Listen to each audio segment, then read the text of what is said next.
So the day of the Lord is not the rapture of the church. I mean the primary one, but the rapture of the wicked.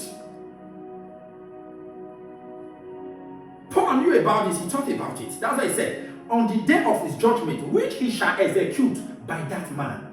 He used the word, that man. And I told you that prophet is the young prophet. Verse 27, they did eat, they drank, they married wives, they were given in marriage, until the day that Noah entered into the ark, and the flood came and destroyed them all. What destroyed them all? The flood. I remember he gave us visions here. I said I was in the spirit and I saw the heaven opened. And I saw the face of the Lord with lightning in his eyes. He was so angry and furious. Then the next thing, a furious rain started falling. The rain of rods. And while I was still beholding, fire came from heaven and entered that rain. When it dropped on the ground, behold, there was flood already on the ground. So when that fire dropped on the ground, I was so terrified that I jumped. And I told us that Sodom, what God did to Sodom and Gomorrah and what he did to the generation of Noah is mingled. In the days of Noah, his anger came in form of flood. In the days of Sodom and Gomorrah, it came in form of fire. When he was about to attack Nineveh, they repented. Only God knew the dimension he would have come with. But I see generations who are deficient, who are offspring of lie and deceit, saying that God is the God of love, he doesn't destroy. Who taught you that? Are you better than Sodom and Gomorrah? Are you better than the days of Noah? I mean those who lived at that time. The same God who created you created them. But sin brought enmity between God and them. That is what the book of Isaiah said. He said, my ear is not heavy that I can't hear you. My hand is not short that I can't reach out unto you. But your iniquity has separated between you and your God. So if iniquity is found in a man, it means there is enmity. Have you not read? Friendship with this world is the enmity with God. Check what God did to all his enemies in the Bible. He destroyed them. So any man that is teaching you that God is the God of love and fail to teach you that he's also the God of judgment is a deceiver. Not just a deceiver, a destroyer. A destroyer with the tongue of deception. In Daniel, he said a certain came with the message of peace and destroyed many. And I told you that mean I fulfill that.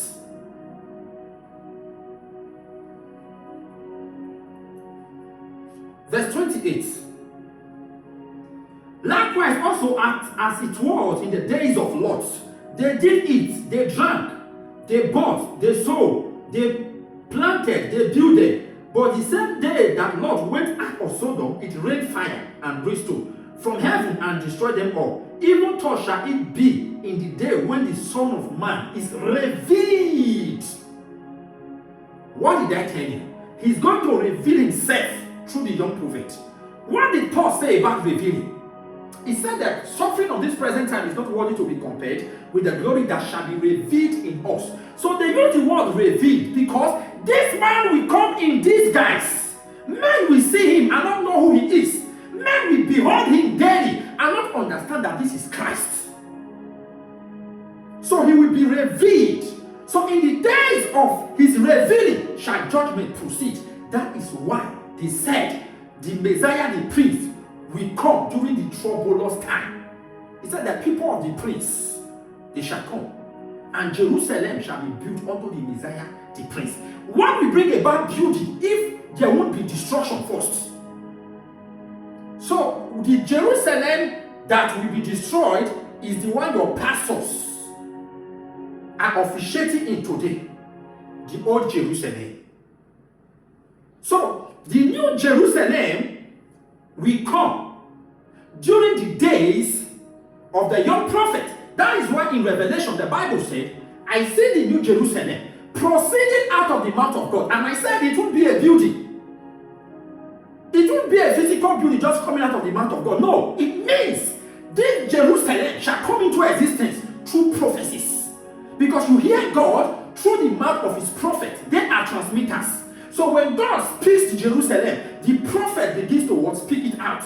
The words that were spoken are the things we see today. All that God created, he created through spoken words. And even when Jesus was to come, he came through spoken words, and that word became flesh. So when they said Jerusalem shall proceed out of the mouth of God, it means a man shall carry God, and by him shall God speak this Jerusalem into reality. And I told you, each time I come here to prophesy and to teach, I am building the Jerusalem. And the Jerusalem is like the ark of Noah. And when this Jerusalem is completed, those that are found worthy shall go into it. And 7,000 people will be destroyed out of the earth to fulfill the book of Revelation, chapter 11. And the Bible said the remnant shall be affrighted, and they shall give glory to God. It means that is not the end of the world, but the end of the wicked. Because those who gave glory were not dead. Those who gave glory were still existing. They saw the end of the wicked, and they began to rejoice, to fulfill the Psalms of David, that we will see the end of the wicked. He said, the eyes of the Lord is upon the righteous to have mercy upon them. But God is angry with the wicked every day, every day, every day, every day. He won't hold back forever, every day. One day he will unleash his wrath. Jesus, the wonderful teacher, took us to time and season. As a New Testament founder, he was teaching us judgments. He was teaching us what God did to the days of Noah. He went further and showed us what he did to the days of Sodom and Gomorrah, how Lot escaped. And that is why in Revelation, the remnants are those who escaped. So don't say I'm a New Testament believer, those things don't exist. The man who founded the New Testament is teaching judgment here. He gave you two signs, and these two signs he has showed you in this present world. But because you are in darkness, because there is scale in your eyes, you can't understand it. This thing so pained Jesus that he cried out, oh, ye adulterous generation, that is not for sign. He said, no sign will be given to you, except that of prophet Jonas. And it was fulfilled in their time. The Son of Man died and rose, yet they still resisted him. They resisted the move that they paid soldiers to conceal the information, not to announce it that he rose. And even when his disciples started teaching, they said, don't teach in the name of this man. To tell you how hard-hearted men can be towards the truth. They don't like it. They are of this world. They love this world. And they don't want to hear anything that is out of this world. But the gospel that God has given to me, to you, is not from this world. But it can save you if you believe it.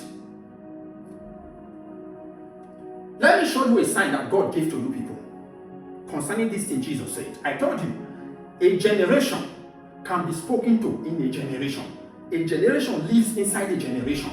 Paul revealed this mystery. He said, should I use the word Hebrew? Because it was not stated that it's him. But I have this strong conviction that it is him. And if not him, then the person learned from him. In Hebrew, the Bible said that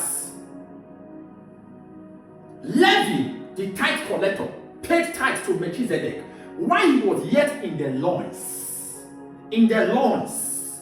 Whose loins was he? In Abraham. So it means Levi interacted, communed with Melchizedek while he was yet invisible. He was still abstract, yet he interacted.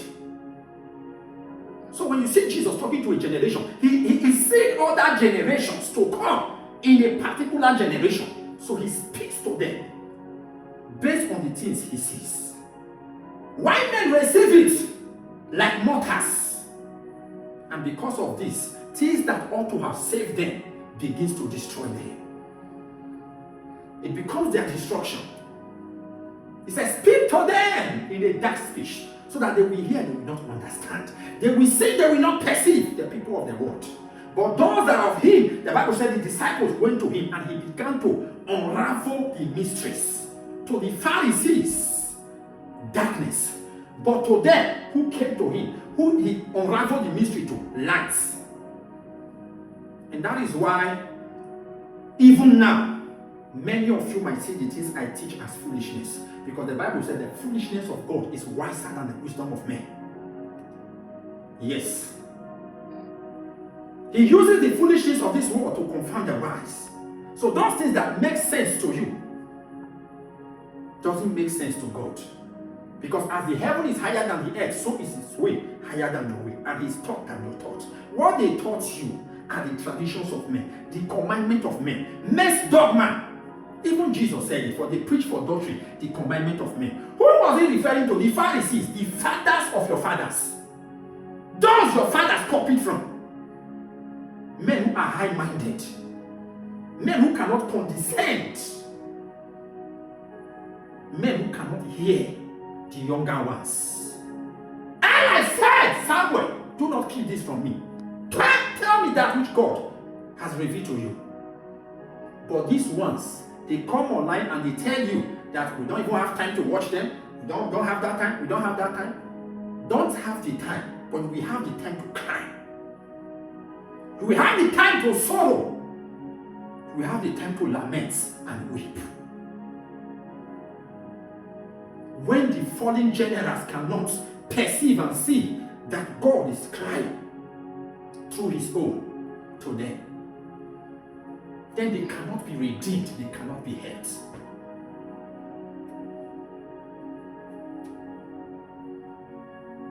He gave you a sign. He gave you a sign. In Brazil, was their flood destroyed because they rebelled against God? Because they blasphemed against God and flood started destroying. In another nation, fire came and started destroying, and it was so obvious that it was the lost rods, because the fire got to a point where a certain church was and didn't consume the church, but consumed every other houses around it. Got to a house of a particular believer and didn't consume it. All these things were on camera, were captured, and they revealed it to you online for you to see. This is a sign. What did Jesus talk about here? A generation that was destroyed by flood, or with flood, and a generation that was destroyed with fire and brimstone. Have you not seen it happen in your time as allegory, as a sign of what is coming? This is to show you that the revelation that I gave here, I saw flood and fire mixed together.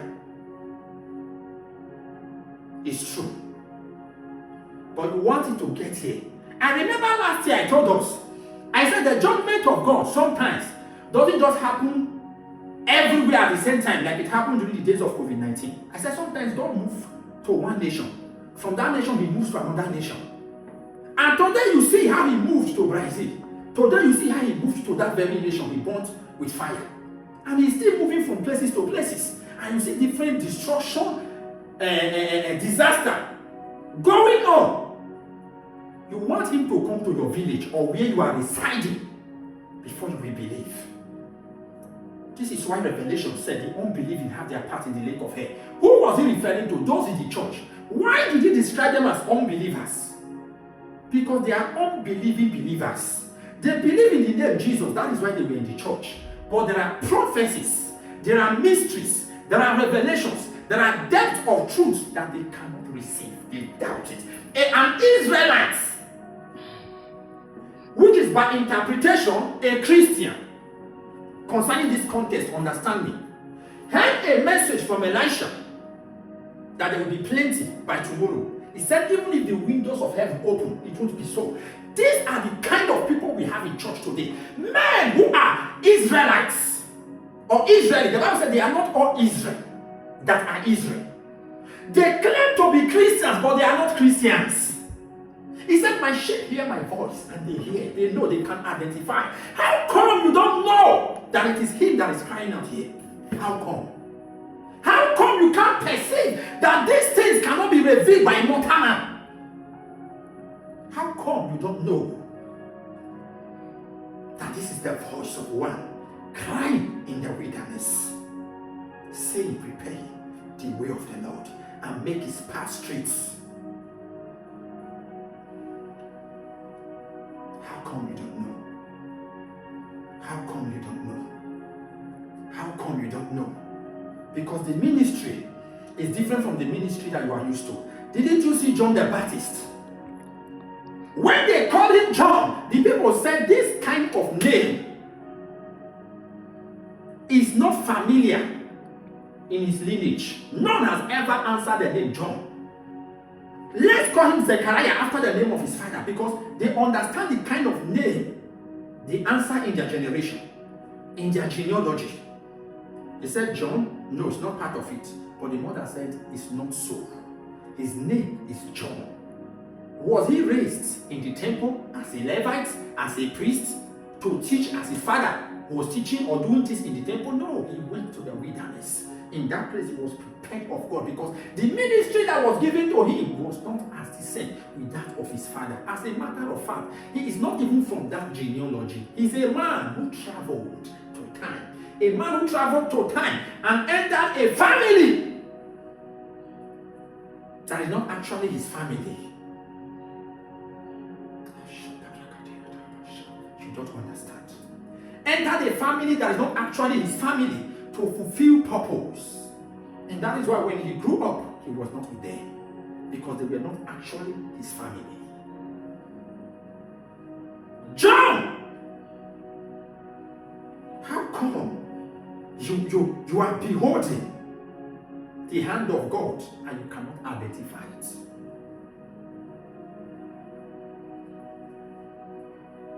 The days of Noah. Now let's look at the book of 2 Peter chapter 2 verse 5 to 9. And spare not the old world, but save Noah, the eighth person, as a preacher of righteousness, bringing in the flood upon the world of ungodly. I repeat again. And spare not the old world. This is an old world. This is an old world. Why do I say so? It has grown to an old world. Let me make it clear. The generation that Peter is talking about has to do with the generation of Noah that was destroyed and a new world came into existence. But in this generation of Peter, John, and Paul, prophecies hold that the new Jerusalem will come. So according to this order of revelation, this world is an old world. Jesus looked at the building. He knew it was an old building. He said, destroy it. Paul said, the old man, rent your foreskin, the foreskin of your heart. Put it on the Lord Jesus Christ. Take away the old man. This world is an old world. Because all that happened in the days of Noah, all that happened in the days of Sodom and Gomorrah are repeated in our time. So that which was made holy has become unholy. That is why Jesus said they have built back the waste. That which he died to destroy, they have built back. That was why there was a need for revelation to hold that the two witnesses died in the same place Jesus died. Meaning they went to do similar work. Jesus died in Jerusalem. But revelationally, it was stated, captured, that he died in Egypt. The body was there. He died in Calvary rather. So he was dead in Calvary, and the spirit traveled to Egypt, because that is where Satan's throne is. He said, I will destroy sin, the strength of Egypt, in Ezekiel prophecy. So Jesus went to Egypt to destroy sin, but the body was on the cross. So the Bible said that these two witnesses that are to come in a time, even as they begin to die physically in Nigeria, but in the spirit realm, they will say to Egypt, where this old world has built strength for Satan, for the strength, the sting of death is sin. And spare not the old world. So since this world has become old, it will not be spared. And spare not the old world, but save Noah, the eighth person, a preacher of righteousness, bringing in the flood upon the world of ungodly. Are there not ungodly people everywhere, even in the church? Ungodly pastors. What was he preaching? The Bible said righteousness. But today they preach prosperity, they preach manna, they preach themselves. And when we come to reveal the mysteries of God, they say we are teaching man. But the Bible they read from talked about men. They talk about Paul to explain the truth of God. Then when I talk about men to explain the truth of God, they say I'm talking about man. You have not removed the beam in your eyes. You want to remove the soil from my eyes. In all these exigencies and analysis, what is the key point? Is what we should fathom and evaluate. Righteousness is the goal of this platform. That men should come to justice. But your pastors go after mammon. Look at the man that was saved. The man that went for righteousness. That was preaching righteousness. I have told us of a vision where a soft flood covered the whole earth, and there was a rock. I was standing upon the rock, and few people were with me. What was God telling me? Time has traveled back to the days of Noah.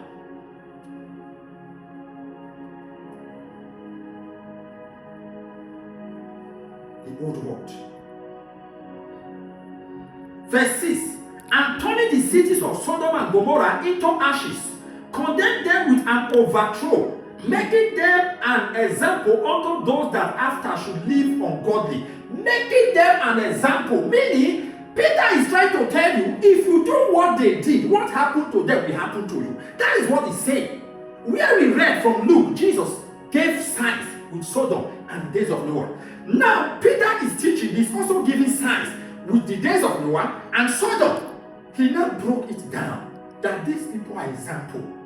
They are example to those who should live like them. How do you want me to explain this thing to you? How do you want me to preach this message so that it will sink in your spirit? There is a damage your pastors have created in your soul, and it's taking me time to repair.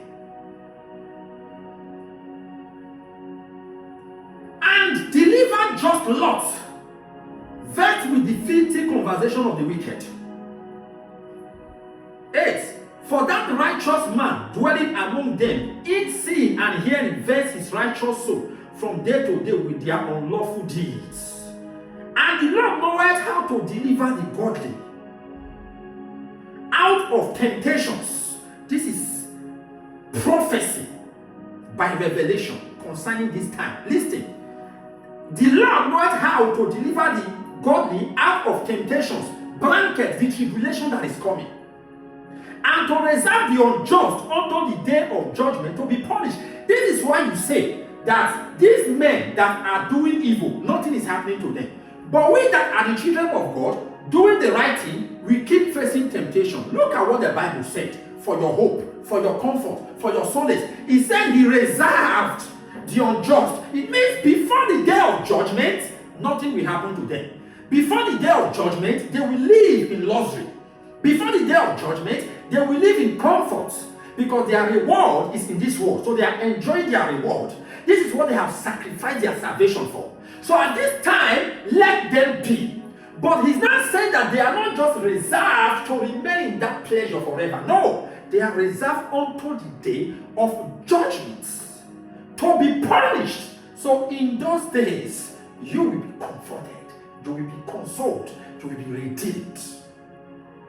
The prophecy said in Isaiah, let the redeemed of the Lord rejoice. Let them rejoice.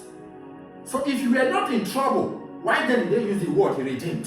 What did they redeem you for? So today, those teaching the truth are going through, are not regarded, they are neglected. But those who are reserved,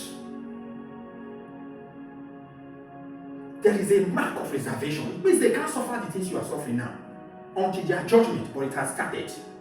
And that is why there are signs of ignominy and shame.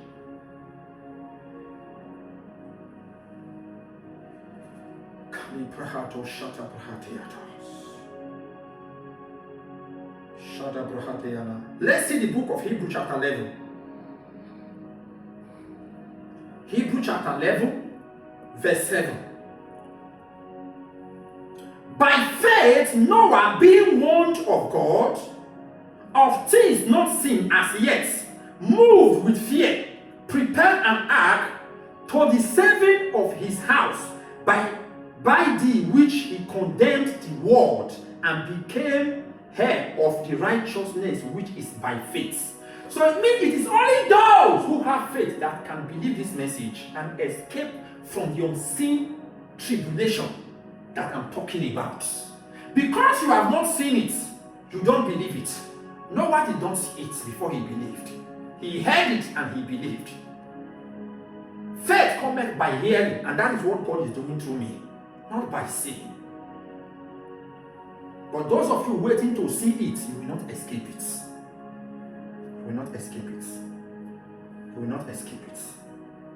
So I put up these scriptures to make you to understand that tribulation is what is coming, not what your generals thought, not what they thought, not what they thought, not what they thought. And that is why Christ had to incarnate, had to come to teach these things. And I believe in my next message, I will begin to show us scriptures where Christ is coming to execute physical judgment. Then you understand better all these things I have taught. How is coming? Not the judgment of rapture. No. The one is coming to execute as a king on earth judgments. When Jesus came at first, did he execute judgment in this manner as the Bible stated? No. He came to die for the sins of the world. He was only reproving the Pharisees, differentiating between right and wrong, and he told them their faiths. But there was no execution. And that faith hung and hung like tarried even till now. He said, your fathers killed the prophets and he built the sepulchre. So you see the link, fathers and sons, two different generations joined together. So what makes you think that even this generation is not changed to that generation? And that is why I tell you the Third Testament. For we have the old and the new, then the third is there. We have the Father, the Son, and the Spirit. And I told you that the agenda of God is not yet completed. So when you people came and compiled the scripture and said it is finished, you were doing man's job, not God's job. Because from this same scripture you compiled together and said it is finished, you saw prophecies that were never fulfilled in their time. Don't finish what God has not finished. It's that same cancer that affected your pastors that made them to fast track the rapture. That is not yet. To fast track the event that is not yet. When there are many events to play out. This is the voice of heaven, Son of David. Wisdom is crying in the streets of youth.